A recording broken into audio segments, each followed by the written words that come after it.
Hello and most welcome to Heidegger 1143 of the series. And today I will do another chapter of the fantastic book by Micael Ferber, Poetry and Language, the Linguistics of Verse.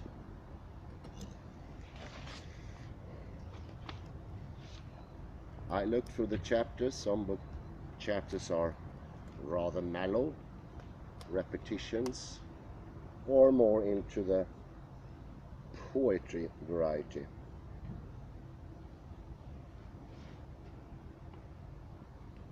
Different ways of having meters.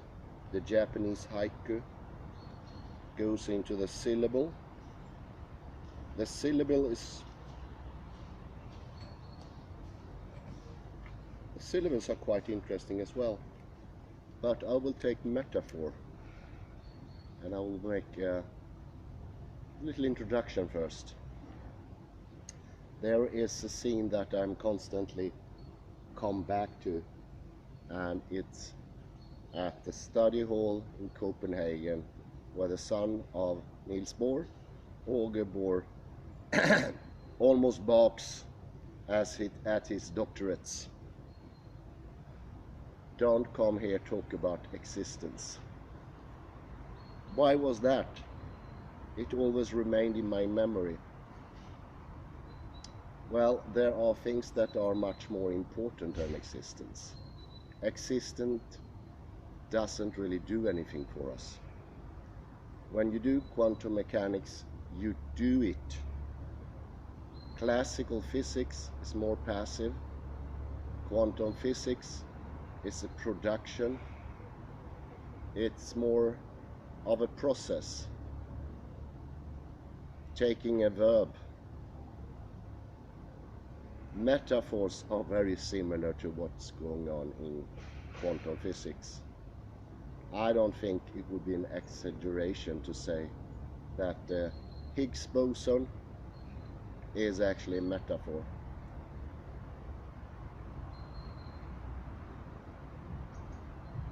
A metaphor can do things that existence cannot.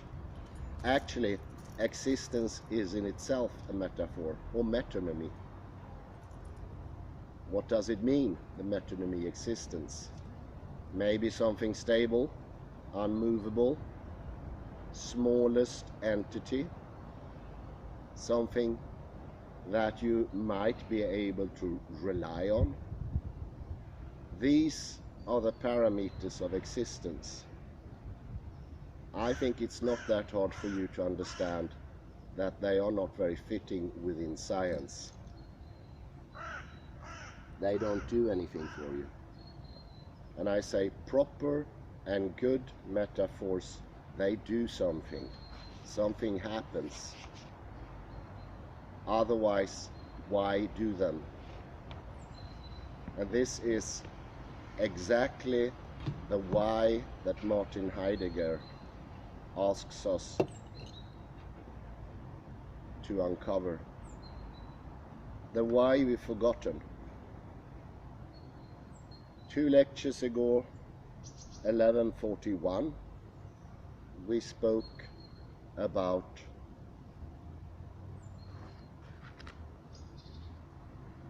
dimensions of a peyron. Yes, and in a peyron,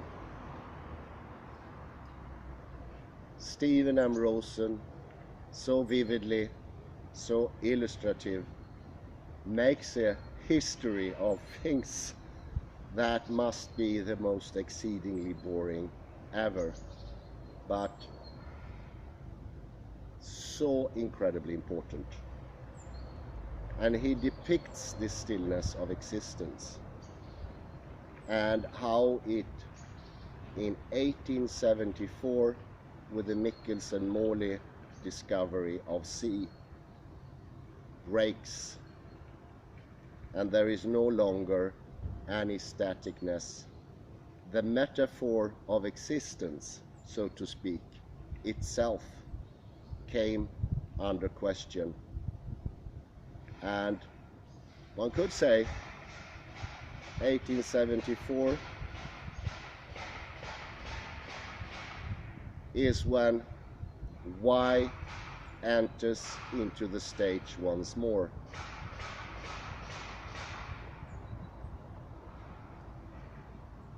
All of quantum mechanics is about Y. It is about metaphor, finding new ones, more powerful ones.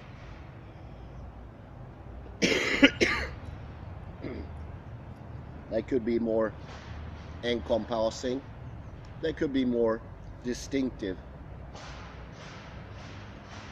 Let me now have a look at what Micael Ferber writes about metaphor.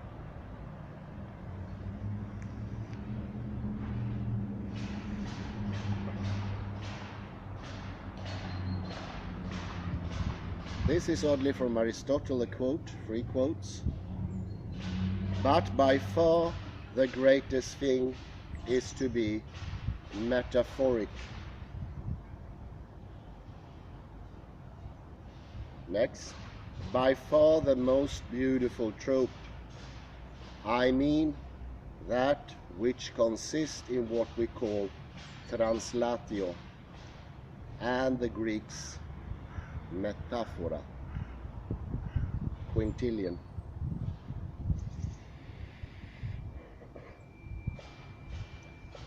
George Eliot, the last one.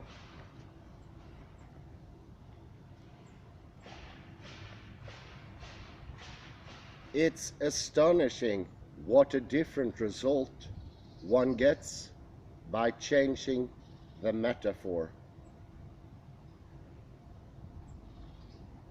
Metaphor seems most at home in poetry. Many would say it provides poetry's best and most distinctive furniture. Those 2 sentences each contain a metaphor, and the 2 metaphors are similar. Poetry is a home and has furniture in it. But the sentences are not parts of poems, as far as I know, and they even sound rather prosaic.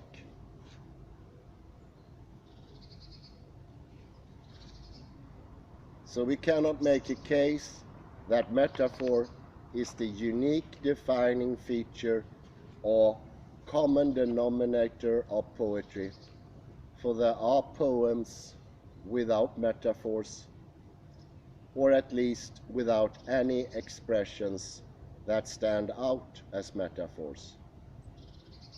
And there is plenty of metaphor-rich prose.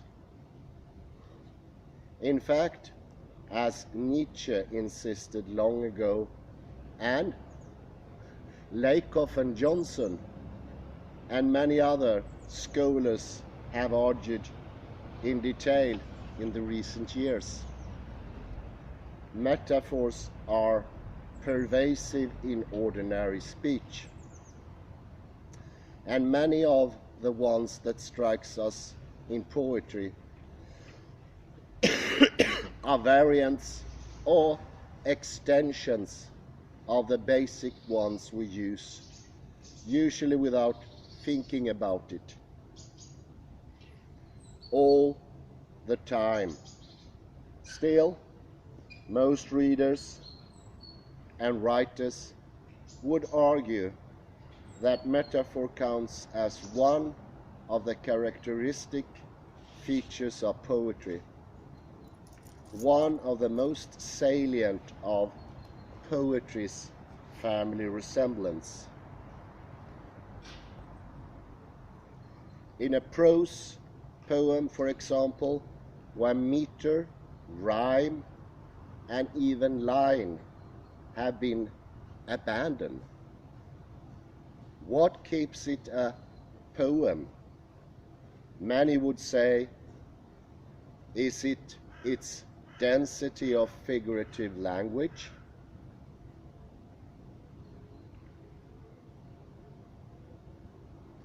and especially metaphor.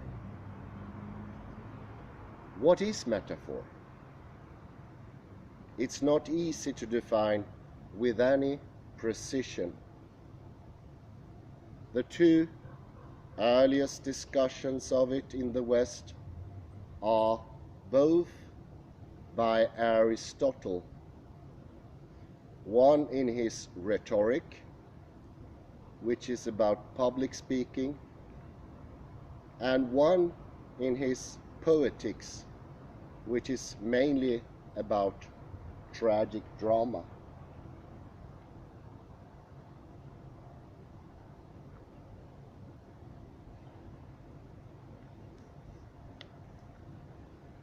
The fact that he takes up metaphor in both books reminds us that poetry has no unique claim on it.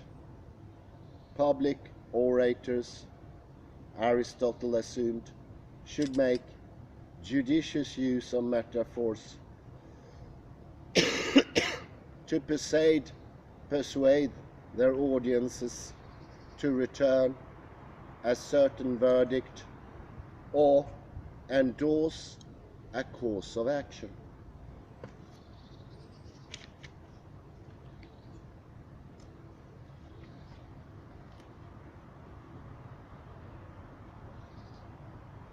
The speech in tragic drama, according to the Poetics, has a different purpose, being one of the means of imitating an action in such a way that it brings about a catharsis of pity and terror in the audience. Metaphor has the same definition and structure in both contexts. Here it is in the Poetics. Metaphora is the application of an alien name either from genus. Oh, thank you very much.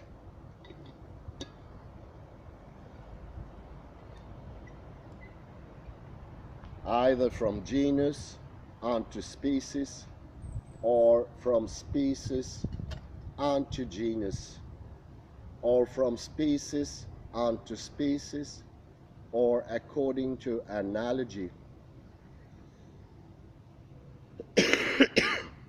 The word translated here as application is epiphora,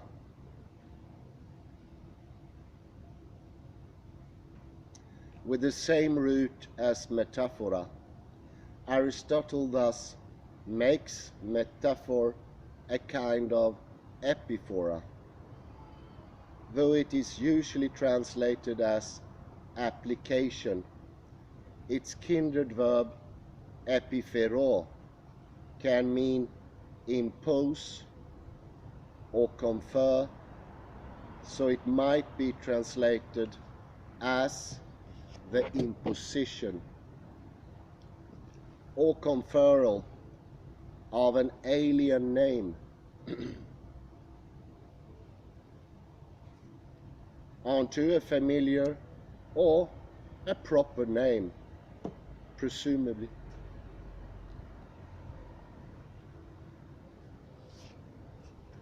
It comes very close to meaning substitution or substitution, and many discussions on metaphor for thousands of years have relied on that sense. In any case, it is important to see, as Paul Ricoeur argues, that the application is an action or a motion, a bringing of something to or onto something else. I hope you can hear the action here. Can you hear the action? It's very important. Accomplished by a speaker who makes an assertion. They are events, not inert entries in a dictionary. Not inert entries in a dictionary. The poet Paul Valéry calls metaphors those stationary movements.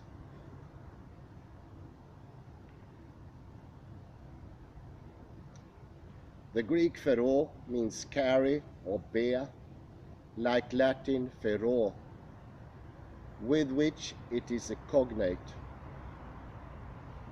If we translated epiphora as conferral, we would preserve the root they share and underscore that it is an act that we perform when we invent metaphors.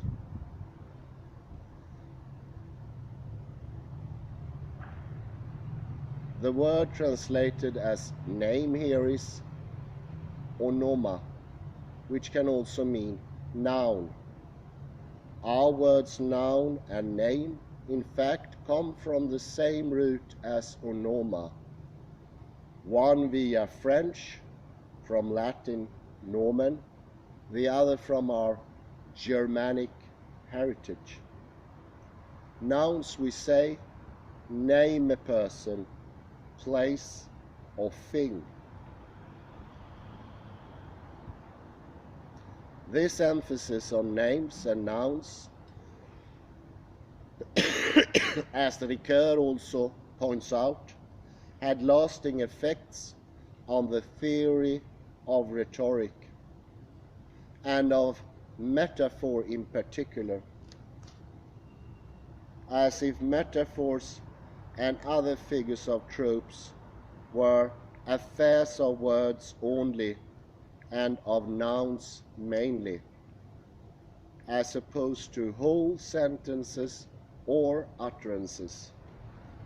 To act, two acts of conferring, referring, or transferring, that might depend as much on verbs or adjectives.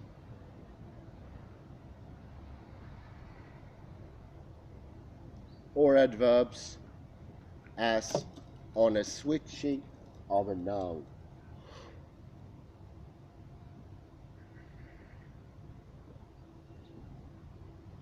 As we will soon see, metaphors in poetry rely on changes of these other parts of speech more often than on changes on nouns.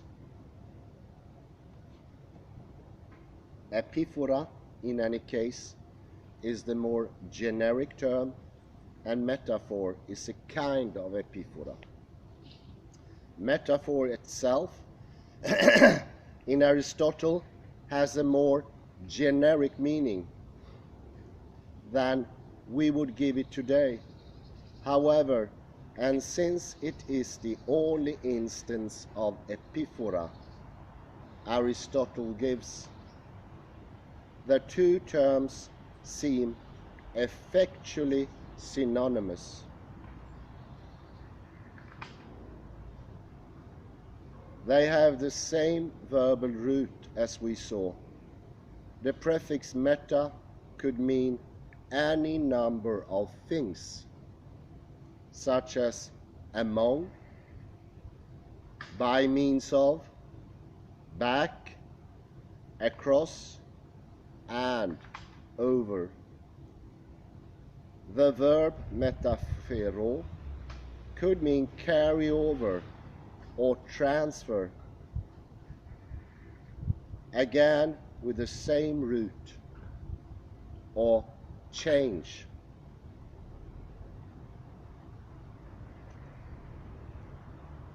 Metaphora then is transferal or transference or translation.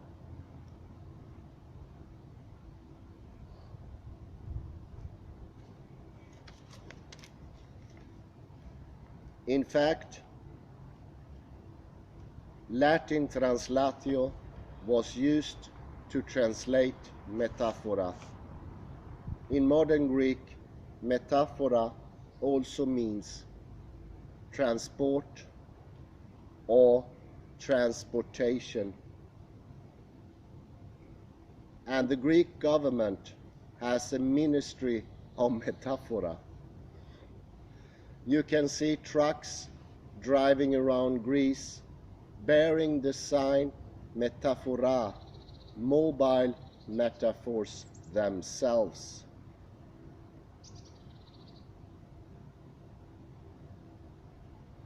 Aristotle identifies 4 types of metaphor depending on what kind of alien name is applied.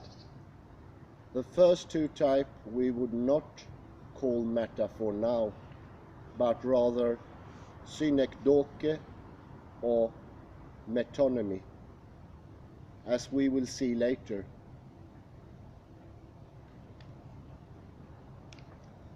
The application of genus into species he illustrates by saying that the generic verb "in my ship stands here" may substitute for the more specific verb "in my ship is moored here," because being moored is a species of standing, or we might say lying at anchor is a kind of lying. Of the opposite transfer of species into genus, he gives this example in the sentence: Odysseus has performed 10,000 noble deeds. The specific number replaces the generic many. These 2 types surely are barely even figurative, let alone metaphorical, and as such not very interesting.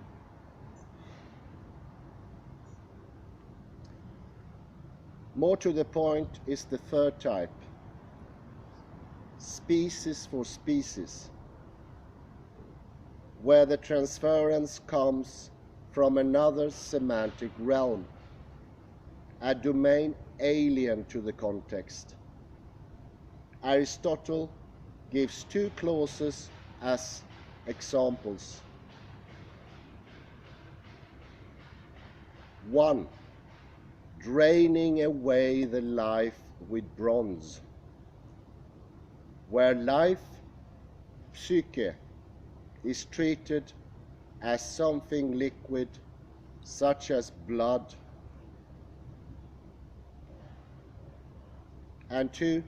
Cutting with the unyielding bronze, where cutting in Greek sometimes means cutting off a stream of water, according to D.W. Lucas, and therefore could mean draining as well.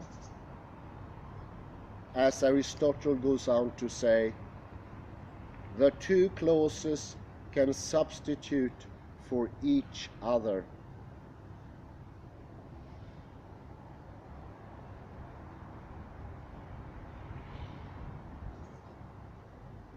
This is certainly less than lucid. The first instance by itself would serve as an adequate example, for psyche is not normally thought of as liquid. It has more to do with the breath. The word draining confers a liquid sense.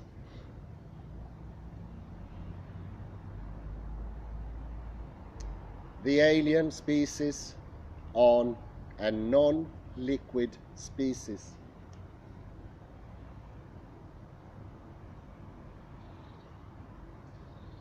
The second example is less clear by itself. though perhaps clearer to Aristotle's original audience. And it's not necessary to give an example to show that another verb can mean what the first means and vice versa.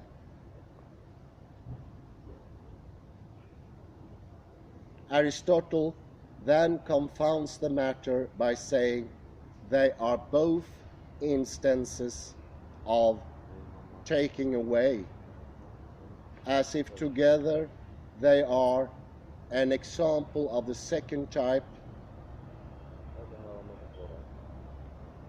the application of species into genus. And it does not help matter that bronze in both expressions is a metonymy for sword or spear, and that in one instance it has an epithet, unyielding. He is presumably quoting someone, perhaps Empedocles.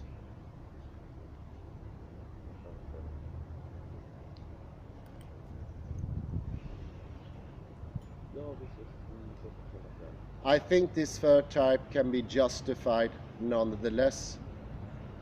Despite its distracting examples, according to Hedvig Conrad, when we transfer a word to make a metaphor, we must forget or eliminate quite a bit of the transferred meaning.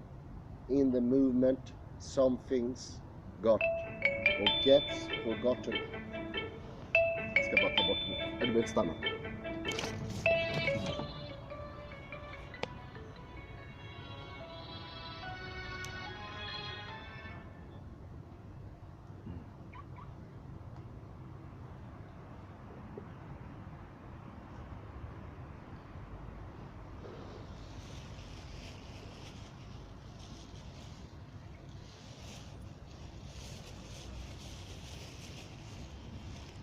I think this third type can be justified nonetheless, despite its distracting examples.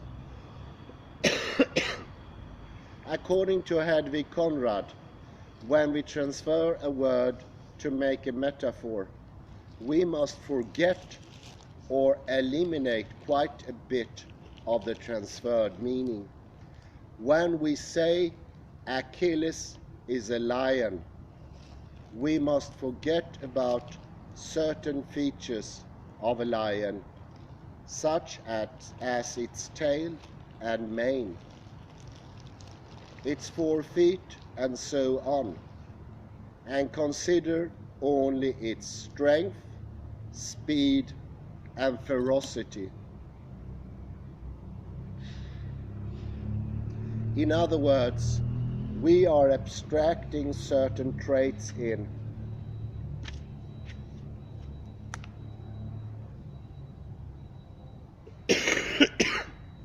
a lion shared by Achilles,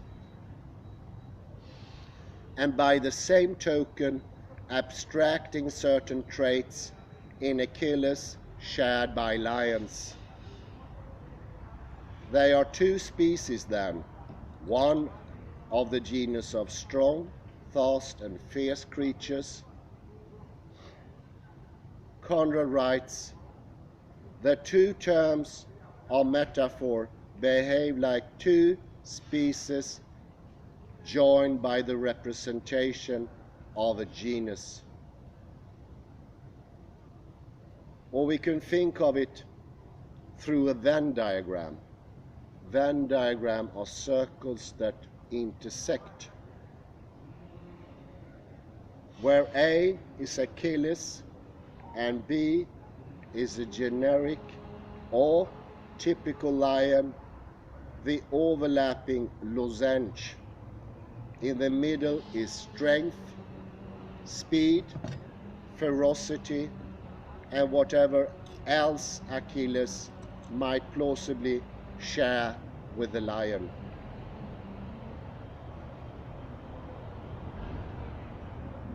The middle is the locale, of the metaphor. The diagram suggests that there might be degrees of metaphor, something Aristotle and most theorists since Aristotle seem not to have considered, or at least degrees of aptness. Whether or not this is a sufficient account of metaphor in general, it seems to make sense of Aristotle's third type.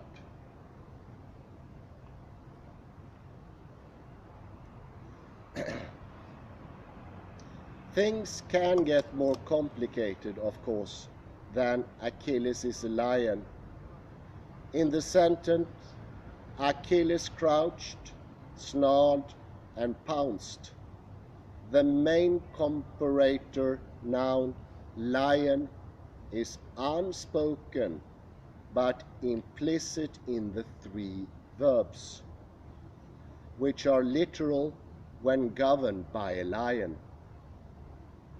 The metaphor succeeds, we might say, because the three leonine verbs can stay in the middle space belonging to both A and B. But in the sentence, Achilles crouched, his tail twitching, then snarled and pounced, the metaphor evaporates. The twitching tail cannot occupy the central lozenge, and we would have to conclude that we are reading about a lion named Achilles. And I think that takes us to existence. Could I be so bold to ask for some more?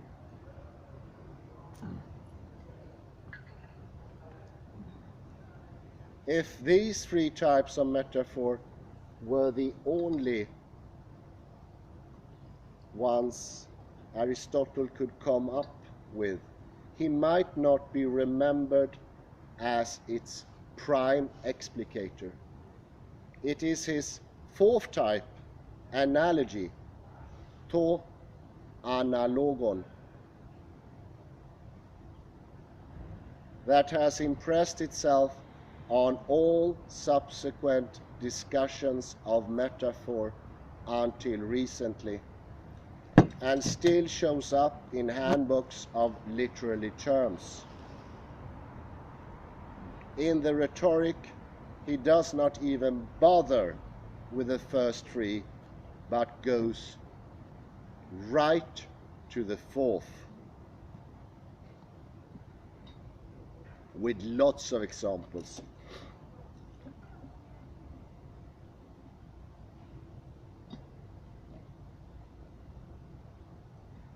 In the Poetics, he explains analogy as what may happen when of four things the second stands in the same relationship to the first as the fourth to the third. For then one may speak of the fourth instead of the second, and the second instead of the fourth. For example, a cup is to Dionysus as a shield is to Achilles, to Ares,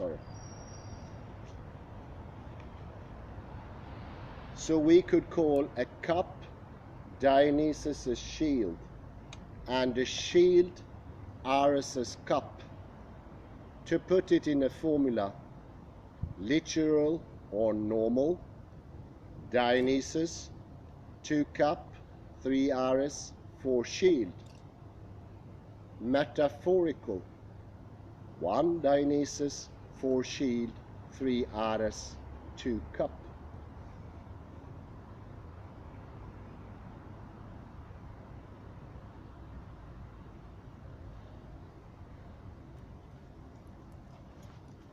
This example is convincing enough, but rather decorative, even comical.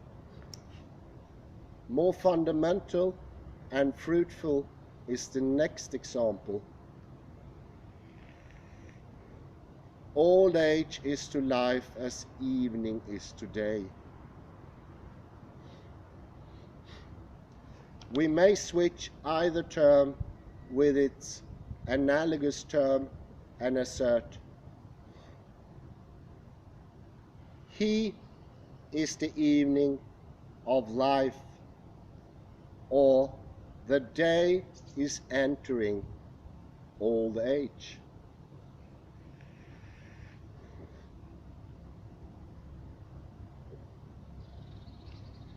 In the Rhetoric, Aristotle gives a variant of the same metaphor, with a life likened to a year rather than a day, by quoting Pericles as saying that the youth who perished in the war have disappeared from the state as if the year has lost its springtime. Many more examples follow, all from orators where the Poetics only quotes poets.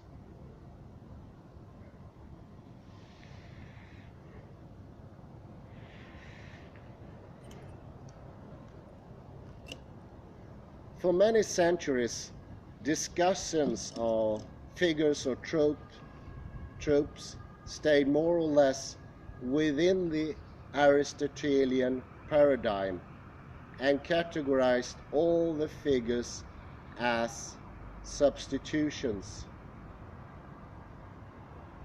with metaphor as substitution based on analogy or resemblance, usually of a noun for a noun. In the 20th century, however, quite a few new theories emerged, such as Conrad's, based on logic, rhetoric, psychology, linguistics, or a combination of these disciplines.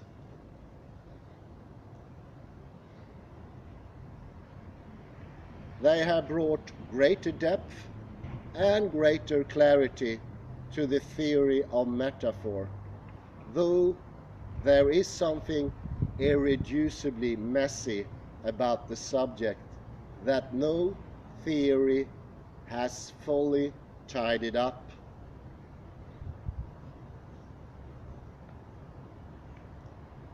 Before turning to some of these theories, we should note that the Aristotelian legacy of noun substitution as a definitive of metaphor imposed certain limits, not only of understanding, but even of recognizing metaphors in poetry. To help correct for this loss, Christian broke rules, as demonstrated in Grammar of Metaphor, in great and often subtle detail, many of the grammatical forms a metaphor might take in poetry. In what follows, I offer my own categories and examples, prompted by her own.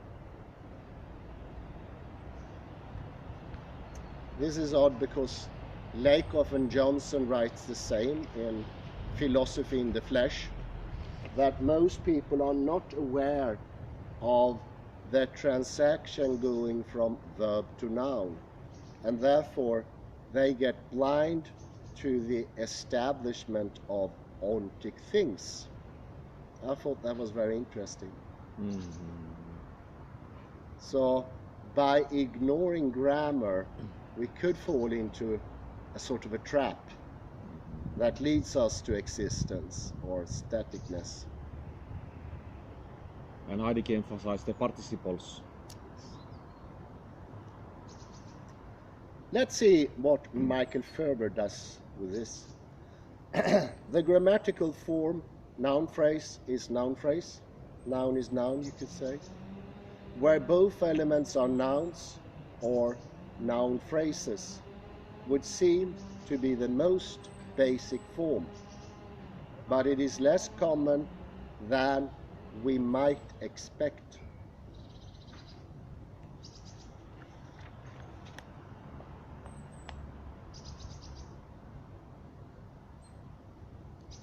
Life's but a walking shadow, Shakespeare.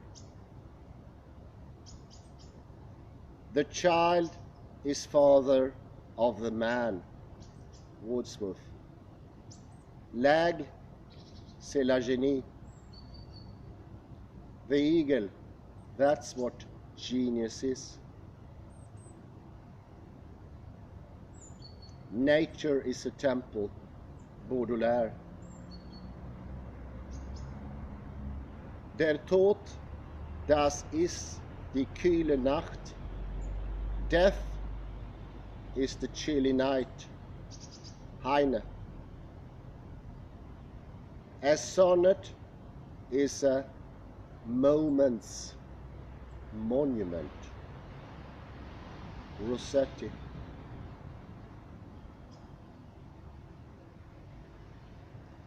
Old age is a flight of small, cheeping birds, skimming bare trees above a snow glaze.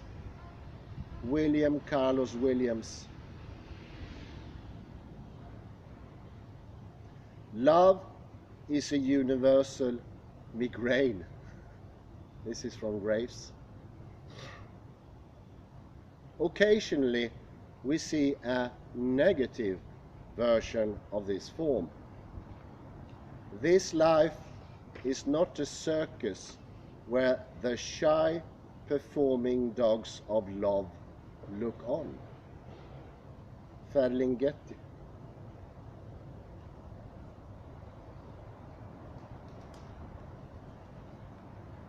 Or a combination of negative and positive.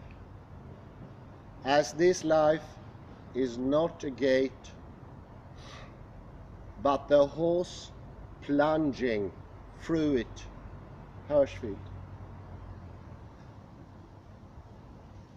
I wonder where anyone has made a study of such negative metaphors.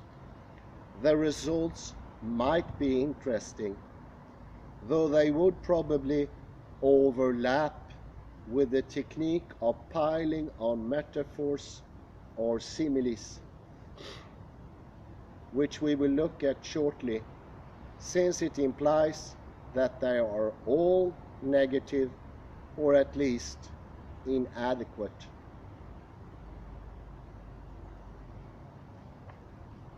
A variant of NP is NP, noun is noun, would be its implicit form, NP.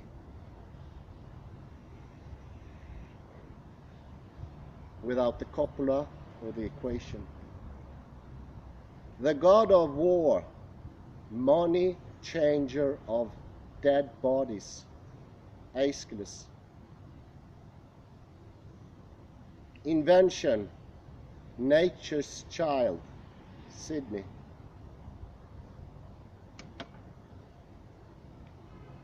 That churl death, Shakespeare. Busy old fool, unruly son, by Donne.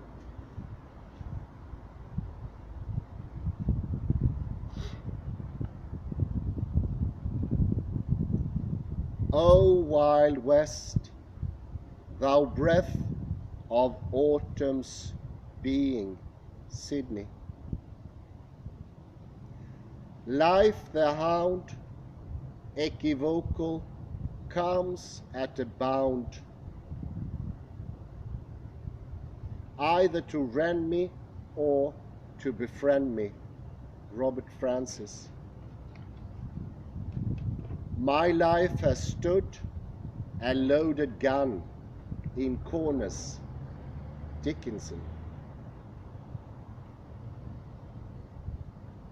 Not I'll not carrion, comfort, despair, not feast on thee, this open book, my open coffin. Robert Lowell.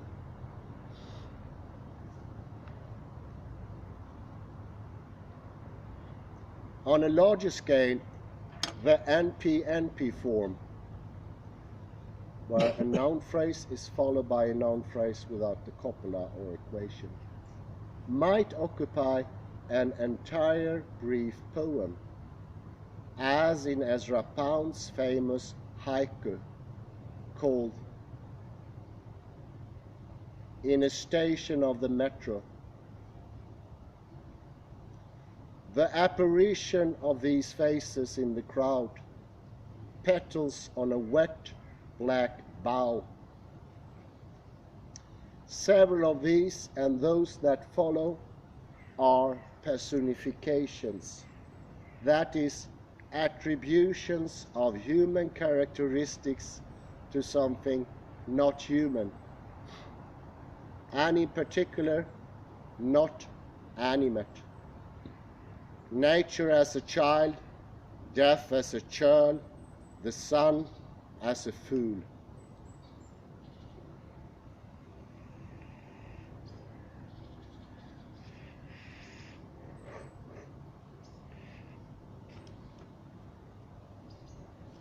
There are many other forms. One prominent form follows Aristotle's example, the Kappabares, where both terms are nouns or noun phrases. This is NP of NP. So we have a binding proposition or a genitive. In the middle of the path of our life, Dante. This bank and shoal of time, Shakespeare. That liquefaction of her clothes, Herrick. The opening eyelids of the morn, Milton. My arrow of desire, Blake. The silent Sabbath of the grave, Charlotte Smith. The foul rag and bone shop of the heart, Yeats. A cool web of language, Graves. Gewitter der Rosen, storm of roses, Ingeborg Backman.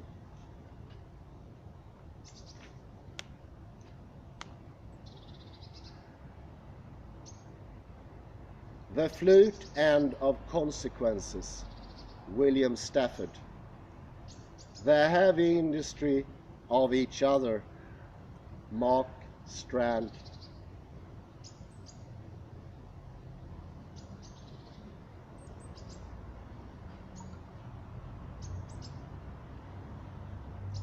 This is a way of inferring by having a genitive or preposition. It could also be done with the pure S genitive. It's similar to NP of NP and would be NP's NP.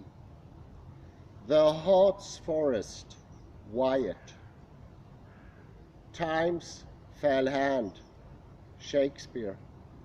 Love's sensual empery, Chapman.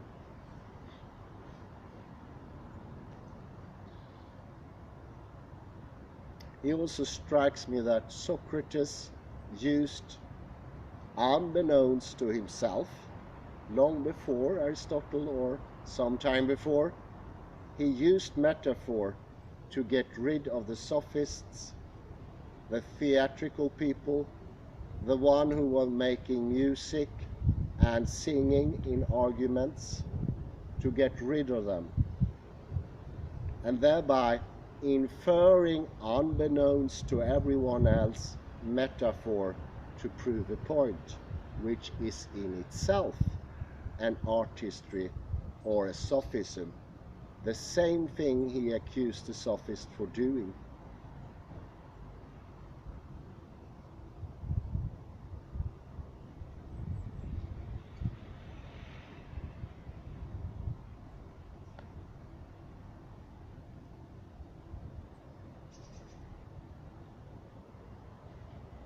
Noun, phrase, and verb. Now we get closer to the trickier ones. We go for something static to verb, and that could also imply something in the opposite direction. Pale death with impartial foot knocks at the doors of poor men's hovels and kings' palaces. Horace. Nor shall my sword sleep in my hand, Lake, and a friendly tree flagrant with flowers solaces his ashes with soft shades. Foscolo. Even the bees had knocked off for the day. Billy Collins. Collins' example is interesting. The verbal phrase knocked off is a slang expression for quit work or stop working. And if we applied one of those, especially the latter, to bees in a hive, it might not seem a metaphor at all. But of course, even the quasi-technical term worker bee and the common phrase buzzy bee are ultimately metaphors, since what bees do is not literally work or business, though it might seem so to our anthropomorphizing eyes. What Collins has done is revive this dead metaphor and reveal it as a metaphor. This, as we will see, has been the goal of many poets, explicitly so in the modern era. I come to think about Richard Dawkins. The development of life on Earth is but a mechanical process. I now realize it is purely metaphoric, because evolution has never ever before been called mechanical. Can you see how important metaphors are, and that there are a lot of, I don't want to call them hidden, but they do their work because they are action. Even the most stale ones, as the idea that the whole of life, my pulsating heart, is a mechanical process.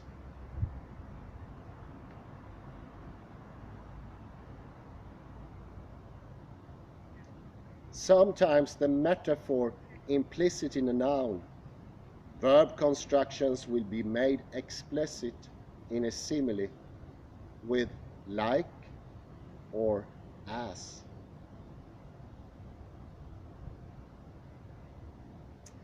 Leningrad dangled like a useless pendant at the side of its prisons. Anna Akhmatova. The moon rattles like a fragment of angry candy. Cummings.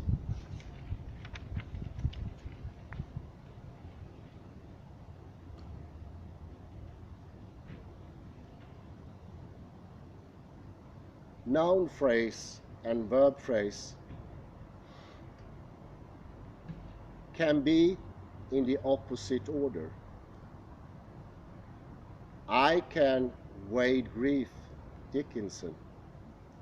Some women marry houses, and Sexton. Sexton. Sexton. At 60. No, Anne Sexton. That's her name. Oh, okay. I have been eating poetry, Mark Strand. These are the indicative mood, but sometimes we find the form in the imperative. Weave, sweet harp, at once, in Lydian melody, this song also. Also, Who? Pindar. Pindar, okay, Yes. great. Awake, Aeolian lyre, awake, grey. Spin, love, just a worm spins silk thread from inside. Mickiewicz.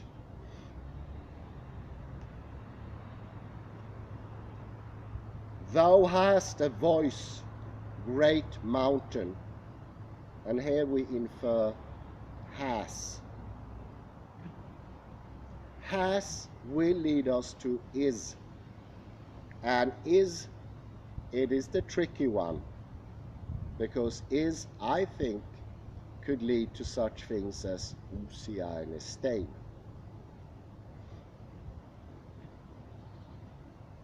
Thou hast a voice, great mountain, Shelley. The passage from Shelley are instances of personification through apostrophe.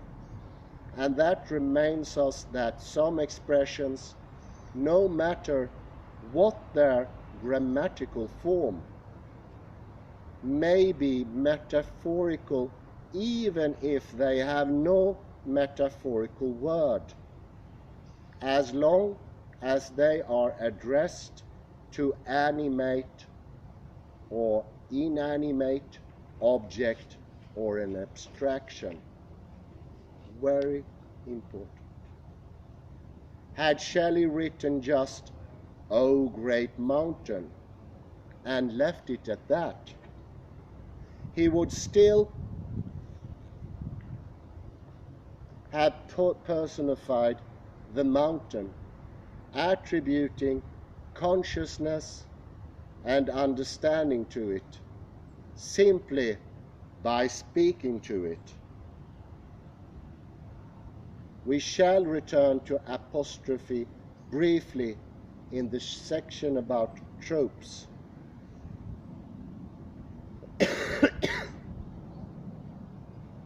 Metaphors can be even more implicit than this.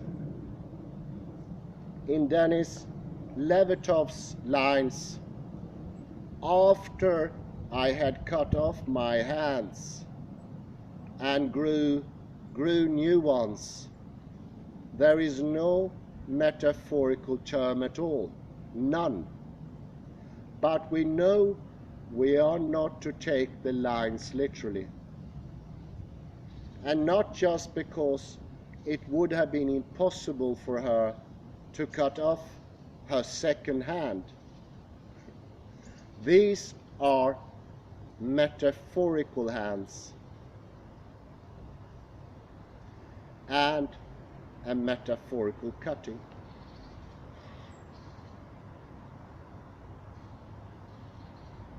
There are other possible forms, such as the adverbial construction, "Flowerly I die," Dylan Thomas.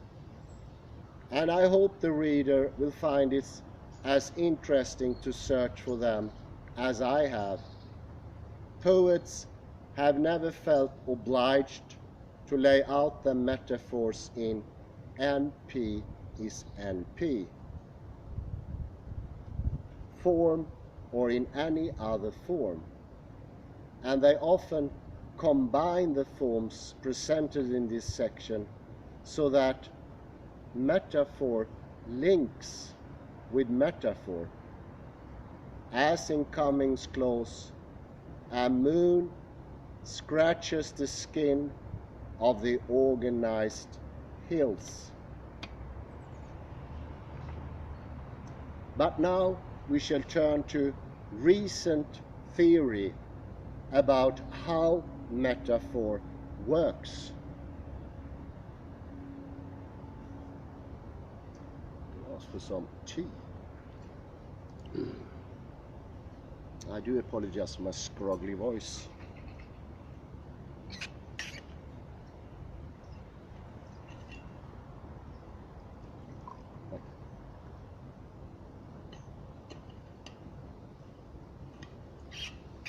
Flyttar man.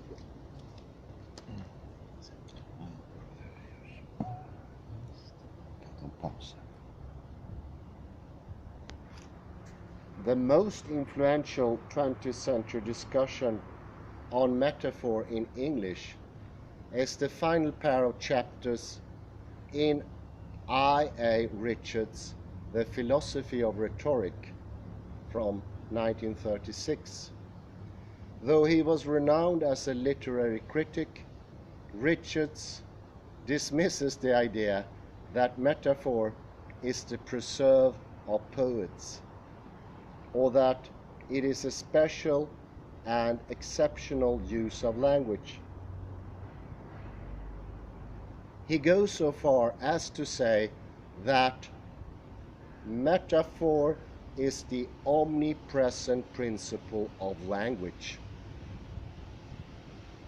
and it is difficult to eliminate even in science and philosophy, where we want our terms to be as precise and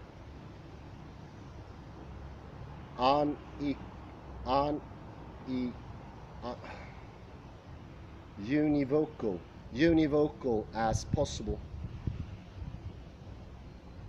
unequivocal.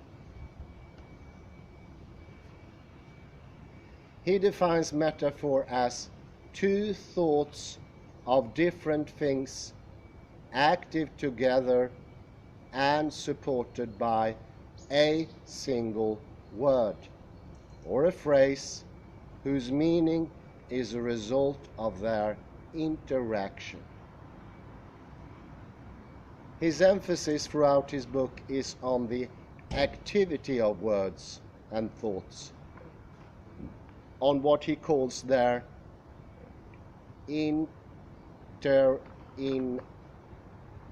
interanimation,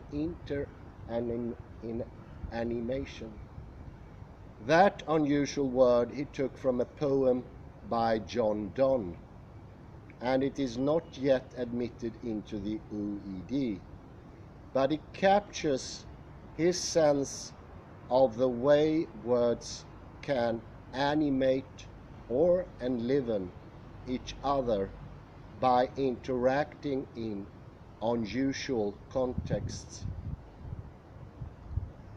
Richards has had better luck with two terms he proposes for the two parts of metaphor, that is, tenor and vehicle, in order to extricate the parts from the prevalent terminological confusion through which, for example, metaphor is applied sometimes to the whole expression and sometimes to one part of it.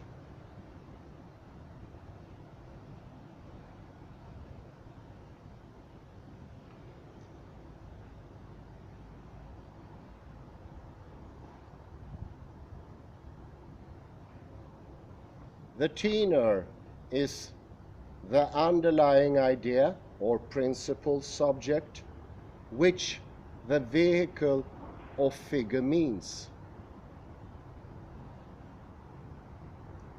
To enlist Eliot's line, the yellow fog that rubs its back upon the window panes. we might say that the vehicle is an animal of some sort, maybe a cat, while the tenor, of course, is fog.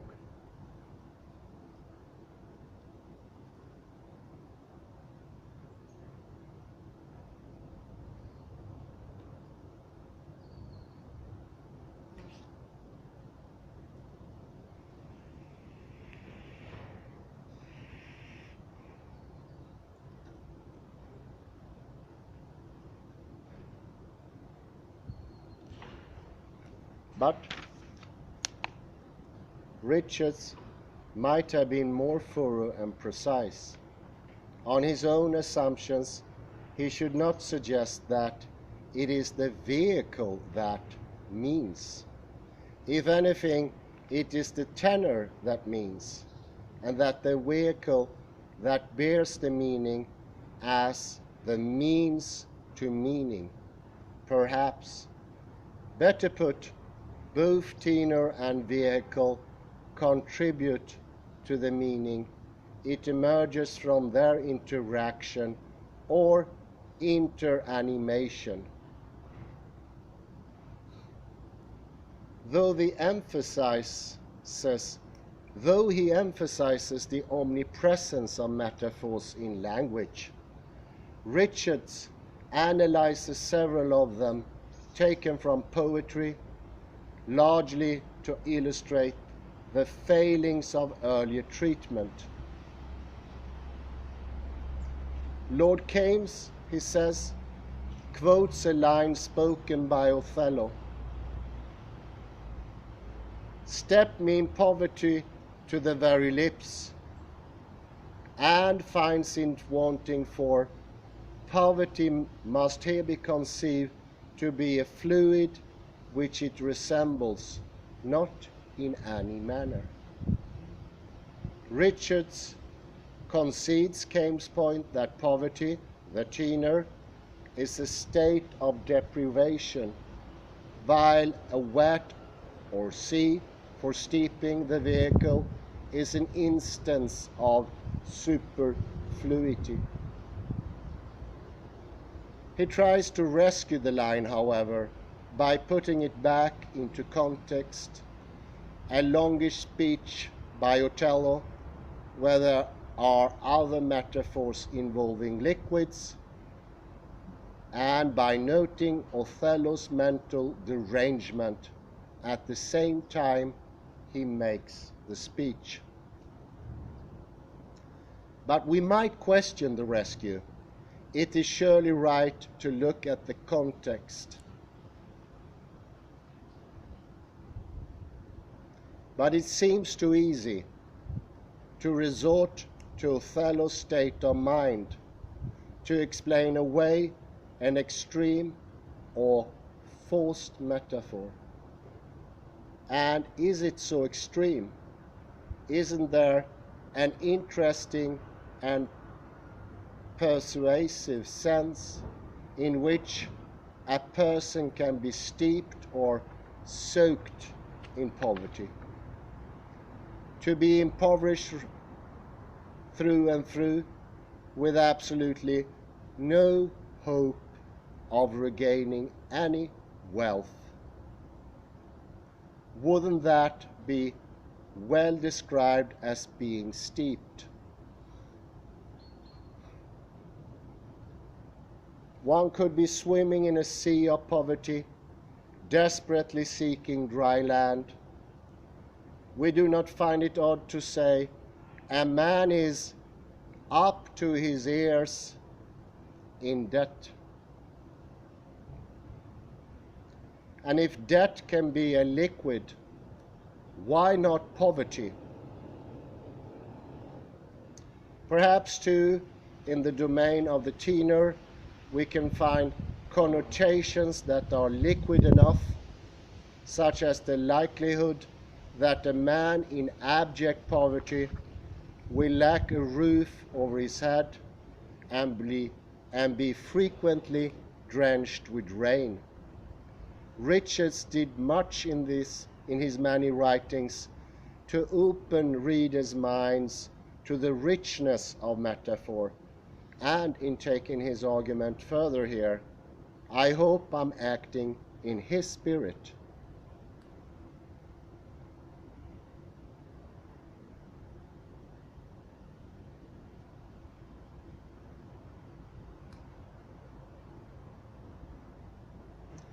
In an important article of 1954, Max Black offered two new terms, and they divide the terrain of metaphor a little differently from Richard's term. He gives a single example. The chairman plowed through the discussion. The word plowed stands out as metaphorical, and Black calls it the focus of the metaphor. The rest of the sentence, which we take as literal, he calls the frame. So focus and frame. And he makes the useful point that if we change the frame, we might change the metaphor or make it literal.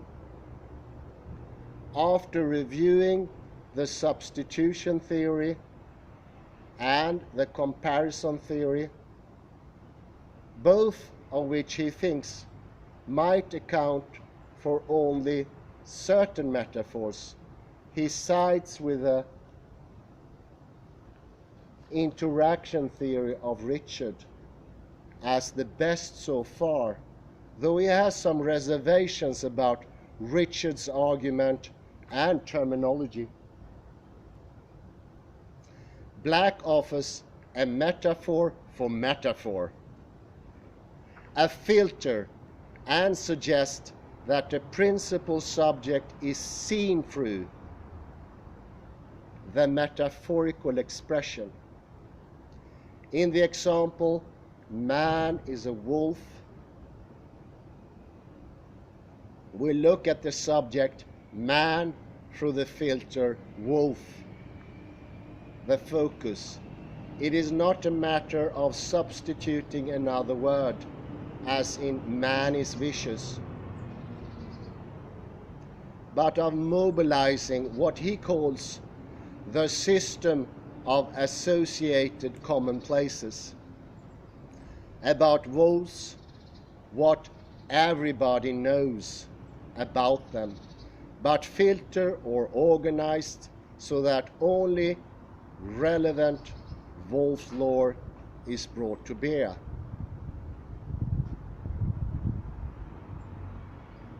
In the end, this may be a kind of substitution after all, but the substitution of a system of meanings, rather than a single word or a meaning of a word. He is not far from Conrad's idea that we must forget certain words and certain things we know about wolves, though he perhaps dwells more on what things we might remember, so that man is a wolf emerges as a richer, more interactive expression than it first may appear.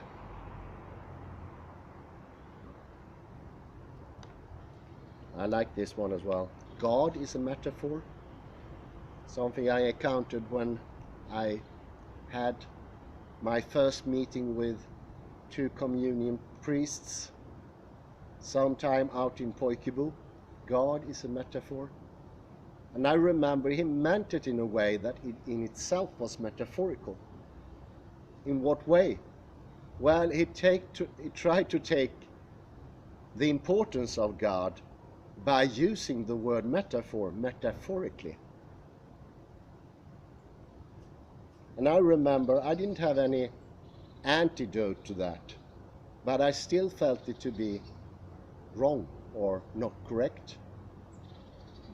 But saying that God is a metaphor is in itself a metaphor. Hey, how can anyone miss that? It's a way of making God or things smaller, to say that something is a metaphor, or why not a myth? Would it be making anything smaller by saying the Iliad or Shakespeare's sonnets are myths or metaphors? Or would the speech made by Winston Churchill to the House of Commons when he started war against Germany be called just a metaphor?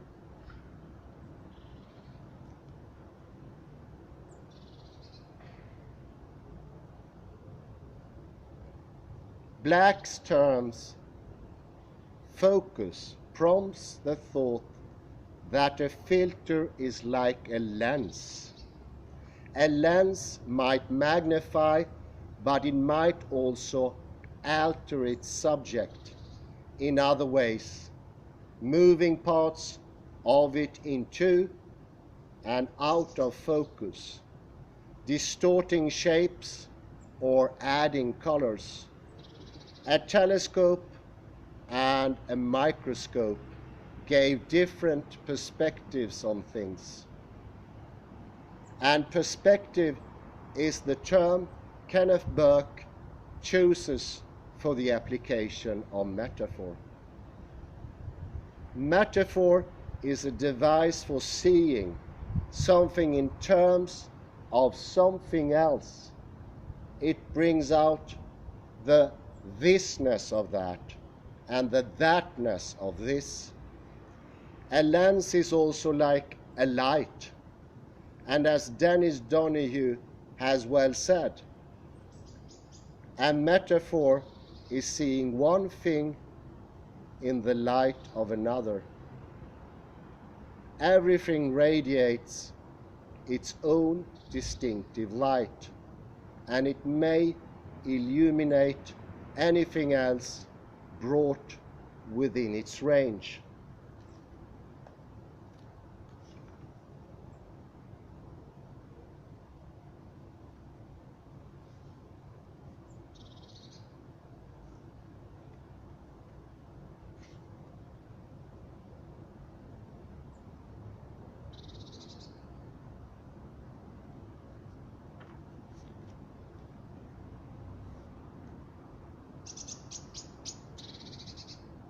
Poetry could not succeed in inviting us to alter the normal setting if it did not first invite us to take it seriously. Jonathan Culler has recently argued that Grice's principle of corporation applies strongly to poems. We presume they are or will be when we fully take them in, meaningful or interpretable, or at least coherent, even if they seem obscure, nonsensical, or trivial at first.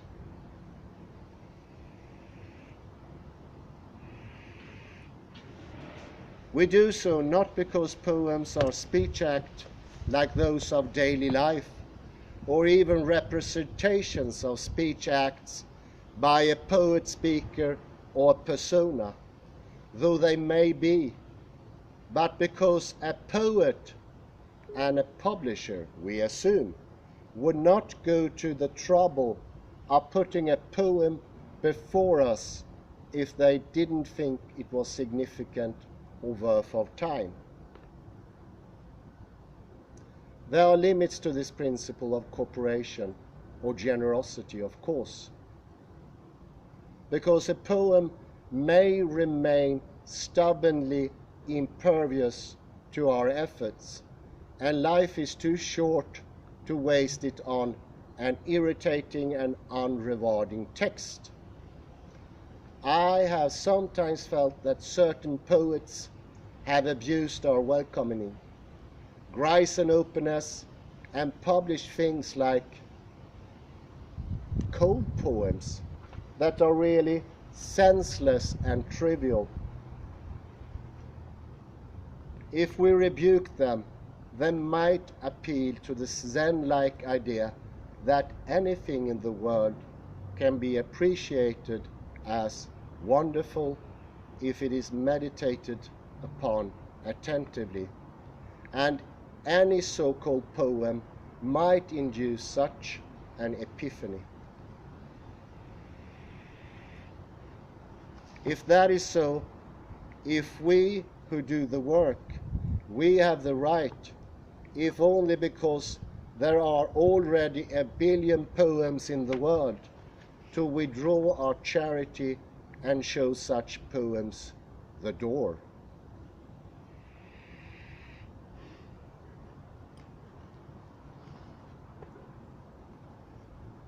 This may be the moment to consider Noam Chomsky's famous sentence, "Colorless green ideas sleep furiously," which he offered in Syntactic Structure 1957 as one of two kinds of nonsense. The sentence is perfectly grammatical or well-formed, but it is nonsensically semantically, whereas furiously sleep ideas green colorless is ungrammatical as well as nonsensical in meaning. The point is certainly well taken, but he was throwing red meat to the poets, quite a few of whom, such as John Hollander and Clive James, wrote poems that culminate quite meaningfully in Chomsky's first sentence. To put it in a poem, we might say it is to set loose the connotations or associations of all its word, concerned only with the primary meanings or denotation. But poets like to poke all around and everywhere beneath these first levels.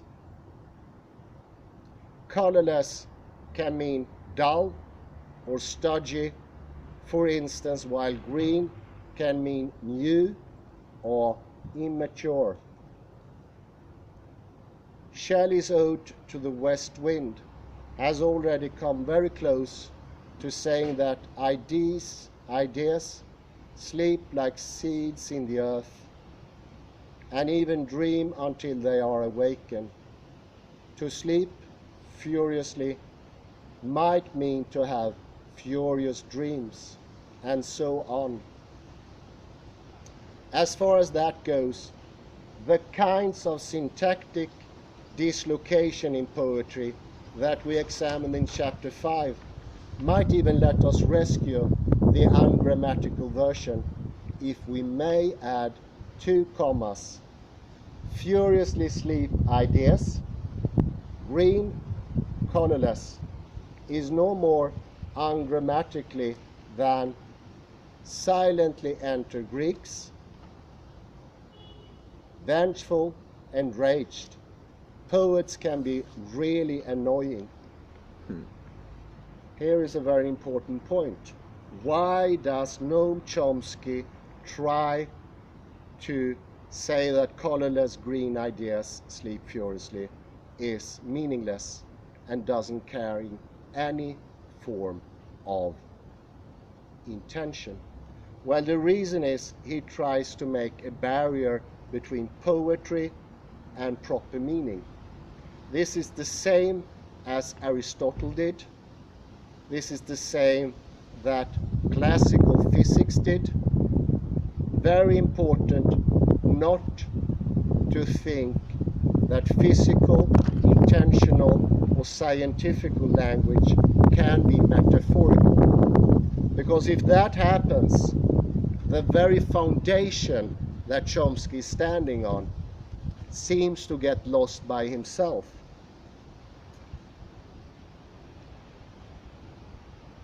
There is a foundation that all of Western tradition is standing on, and that foundation is in itself metaphorical. And if poetry and literature and music were to enter and not be separate subjects, disaster would follow. But once these things were not separate subjects, in the time of Achilles, in the time of Troy, metaphor, simile, metonymy were the same as science, understanding and knowledge. And by putting a barrier in between the two, we lose both. And I would say this is also the reason for the misreading of Heraclitus, because trying to make him unmetaphorical, precise, exact, intentional, kills the whole philosophy of Heraclitus.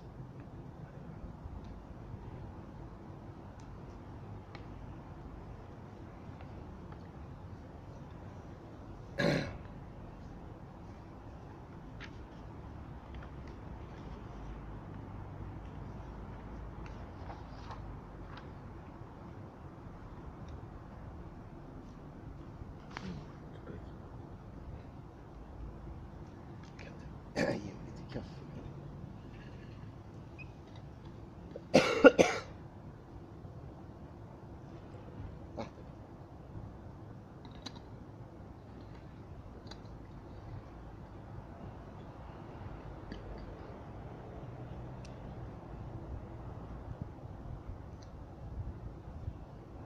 There are two poetical terms. Recent French analysts have deployed the terms isotopy and allotopy to describe the two contexts or relationships of a figure term might have.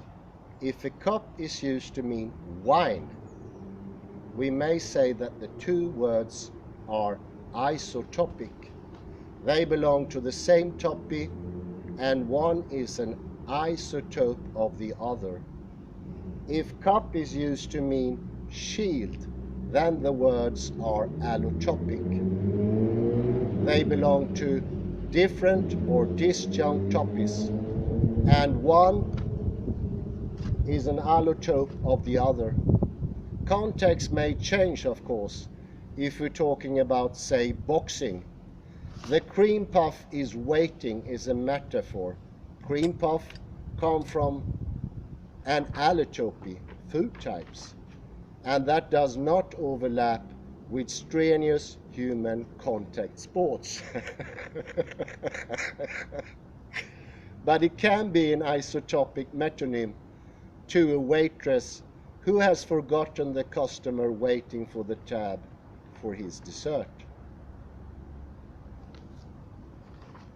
Just as metaphor can die as frequent repetition turns them into common or literal terms, metonyms can also fade into literality.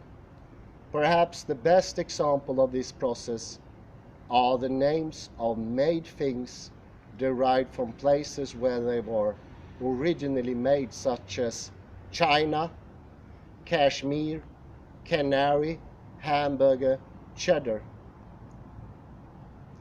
There are hundreds of these in English, some of them nearly invisible, such as Swede, which come from the French word for Sweden, and silk, which goes back to an Greek verb serikos for Chinese, and peach, which derives from the Latin adjective for Persian. Most of the fabrics we wear and half the food we eat are metonyms of this kind. Even the Bible is a place name metonym. It comes from little books, in Greek, ta biblia. Itself a metonym from what they are made of, papyrus, biblos, which was made in or exported from the city of Byblis in Phoenicia.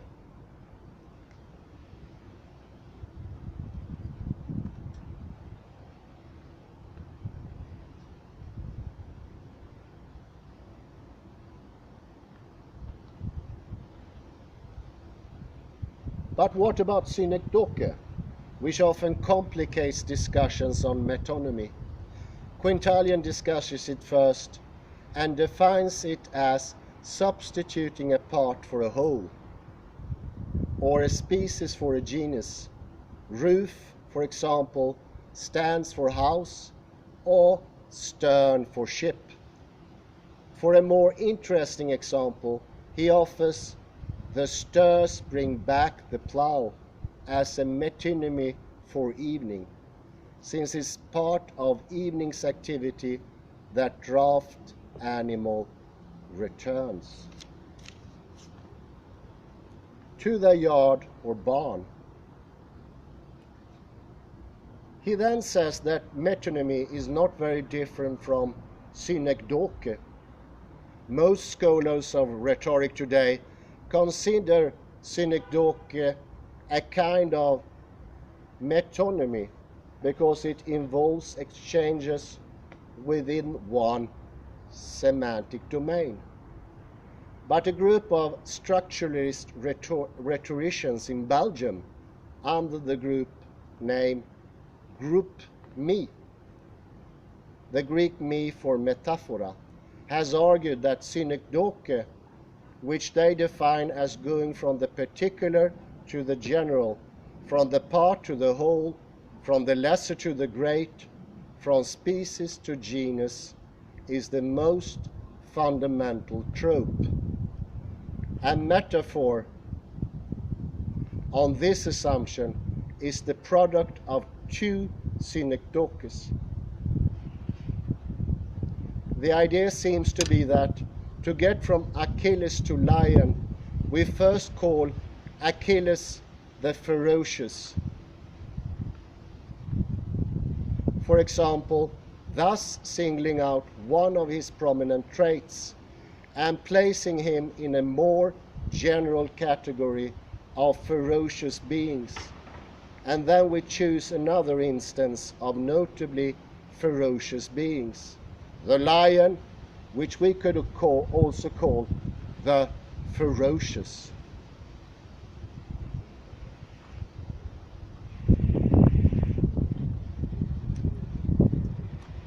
In a synecdoche taken in reverse, the meeting point is the equation of Achilles and a lion. Group Me uses the word seme for a minimal semantic feature, such as male versus female or young versus old, and perhaps ferocious versus gentle or tame. And they use the word sememe for a bundle of these semes in a word or concept such as lion and Achilles or metaphysics and street. The sememe corresponding to metaphysics might contain quite a lot of semes or semes, such as philosophical, fundamental, abstract, difficult, obscure, labyrinthine, pointless, and many more, no doubt highly debatable, while a sememe corresponding to street might include such semes as on the ground, in a city, for vehicles, with intersections, paved, and maybe labyrinthine. Synecdoches entail contractions or expansions of the number of seams. As we passed from the first sememe to the second via the seme labyrinth, we contract and then expand the number of seams, first by leaving out every seme of metaphysics, but labyrinthine, then singling out labyrinthine among the other semes of street. In this case, the bridge connecting the sememes seems rather narrow, whereas in Achilles is a lion, the bridge or the lozenge made by the overlapping circles seems larger. It is hard to see how this exercise in structural semiotics improves much on earlier theories. The reduction of the semes, for example, is very like the forgetting of the irrelevant associations or connotations. A metaphor, moreover, may be analyzable logically as the product of two synecdoches, but that does not describe what it is like to read one or invent one. Nor does this procedure rule out such possible products as the lion is a tiger, which can pivot on semes shared by both cats. Is it a metaphor? Is the pivot that matters, the turn of the twist, the meaning of tropos in Greek, that can bring into consciousness an entirely new idea?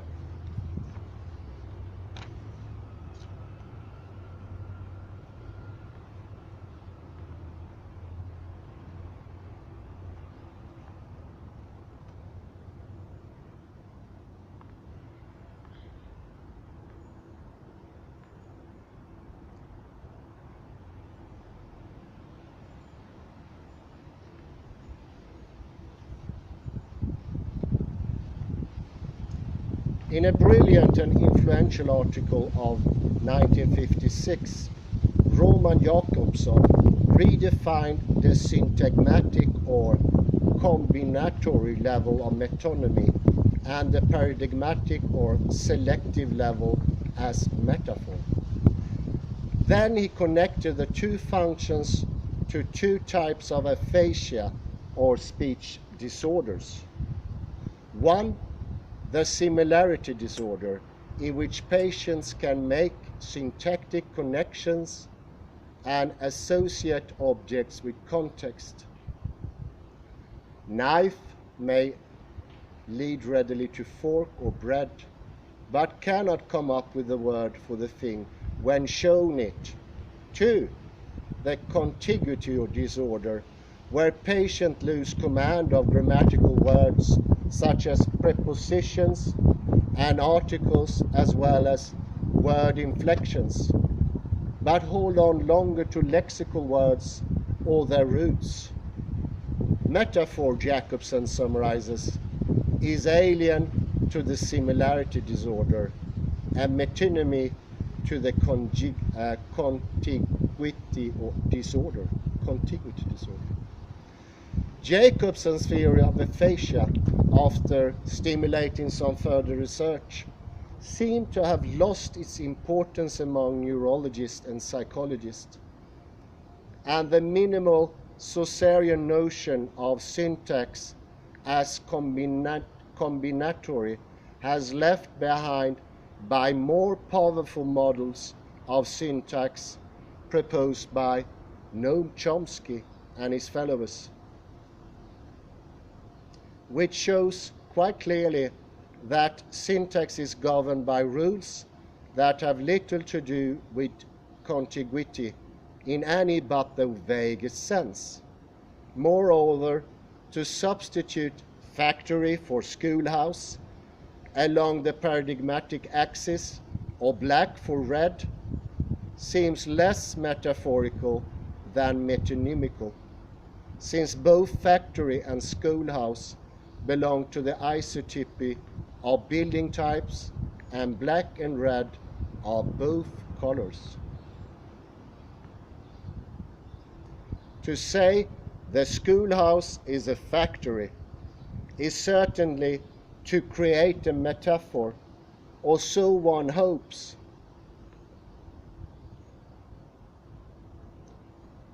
But that does not imply that the two 6-word phrases are metaphors for each other in any but, well, a metaphorical sense. Paradigmatic processes are not literally metaphorical processes.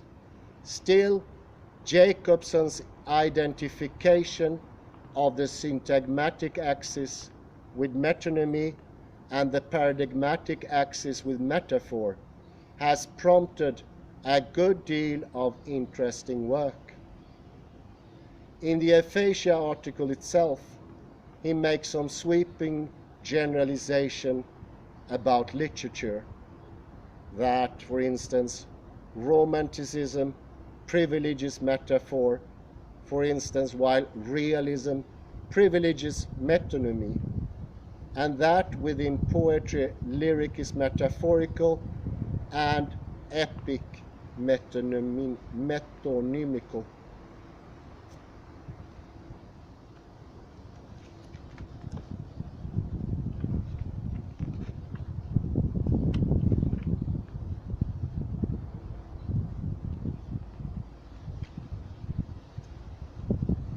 The pervasiveness of metaphor. And now we come to George Lakoff and Mark Johnson's. They have drawn attention to what they call metaphorical concepts or conceptual metaphors in their books, especially Metaphors We Live By from 1980, the title of which points to the non-literary domain of their subject, but which they then followed up with More Than Cool Reason, a field guide to poetic metaphor.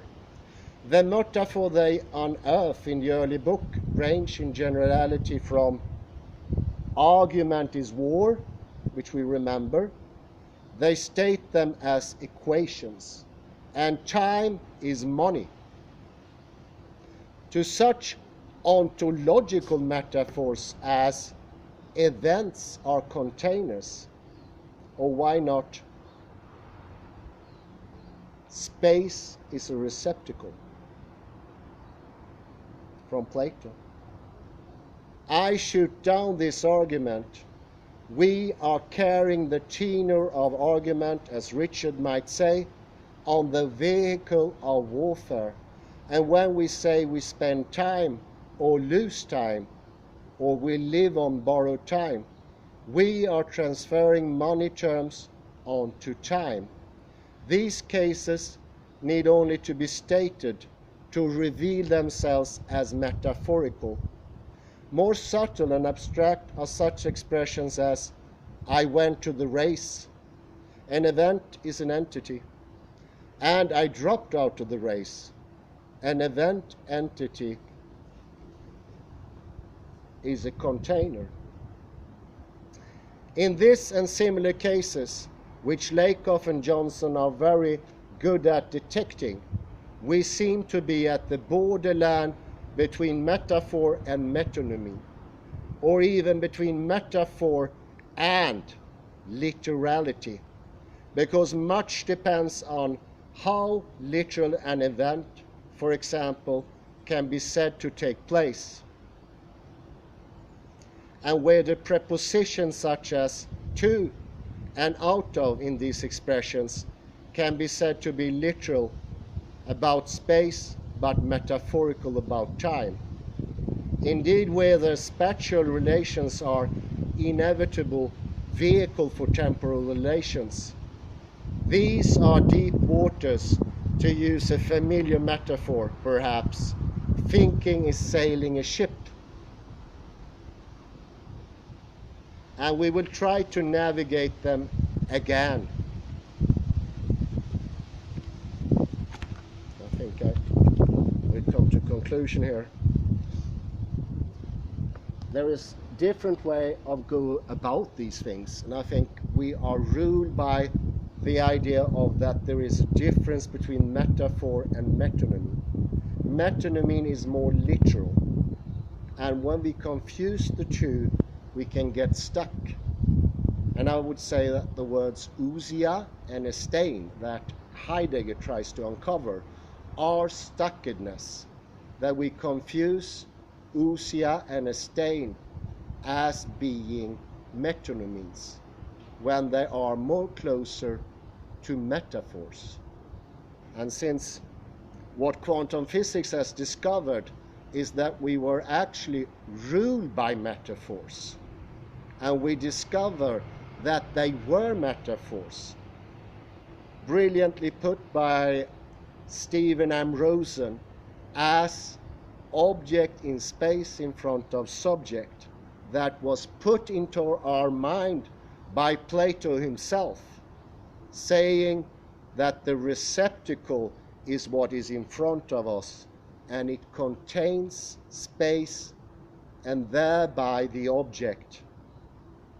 And this metaphor renders the subject non-substantial already at the very outset of antiquity. And I think it took 1,000, 1,500 years, little by little, we lost the sense of it being a metaphor, and it became more and more literal, and it became science. And what science needed to do, just as I showed earlier here with Noam Chomsky, is to create a border to poetry, to shut it out. Otherwise, they would lose their foundation as being also metaphorical. And I think it's very interesting, in China, Japan, Korea, there is no division, or were no division until very recently, between poetry and physics. They were all of the same sort. Mathematics were often called the language of poetry in Japanese. And I think it's these created metaphors that become stagnant, and then in the end they enforce a pressure on us. We can no longer change them. They become obstacles, barriers. And I would say the whole project of Heidegger is to open up these stagnant metaphors. He mostly uses etymology to check that it actually had another meaning from the beginning, and that it had been a transferal, a movement, and that in itself is a verb. This is a process. So what was produced to be stagnant was actually made by a verb, a process. And thereby he reveals that in the history of science, philosophy, there is a hidden factor, something that philosophy and science always try to hide themselves, and that it is at the very bottom metaphorical. I would say this metaphoricity is also the apeiron. This is I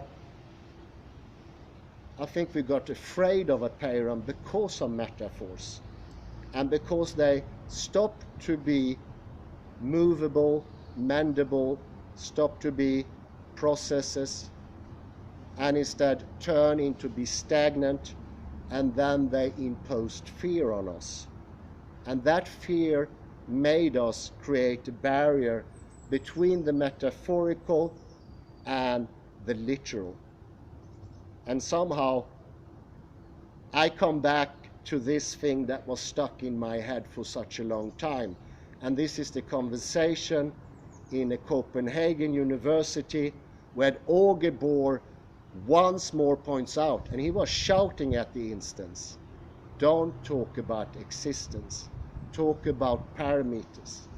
And what are parameters? Those are processes. Those are things that change, things that has a goal. They have a why.